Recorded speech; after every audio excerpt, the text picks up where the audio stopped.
Social media really has been at the centre, hasn't it, of not just the preparation of many of these attacks, but also the way information about them is distributed afterwards. And now France has joined with New Zealand in demanding that tech companies come back to the table with sincere promises and ideas about how to move forward. Let me just bring you up an image here of the two leaders who are at the centre of this. You have on the left of the image Jacinda Ardern, the Prime Minister of New Zealand. She, next month, May the 15th, will, with Emmanuel Macron of France, chair what they're describing as a meeting to really address the issues raised by Christchurch. They want companies to sign up to what they're calling the Christchurch call, that is to say, to recognise that social media needs to change so that content cannot be, as in the case of Christchurch, live streamed and then reappear several times across social media. That is how the attacker in Christchurch was able to share his message so widely, so quickly.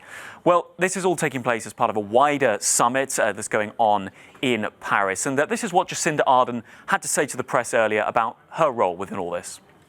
What's clear is that what happened on the 15th of March was unprecedented in the way that it used online platforms to disseminate the terrorist attack. It was horrific, and I don't think anyone would argue, not anyone from tech companies or anyone from government, that that is the way that online platforms should be used. Obviously New Zealand there, and Jacinda Ardern taking a leading role in the response to that awful attack. But I spoke earlier to Dr. Schindler. He's of the Counter-Extremism Project, currently based in New York. And so all of this raising questions about whether we need to radically change the way we deal with the tech industry. Well, he thinks we do. This is what he has to say.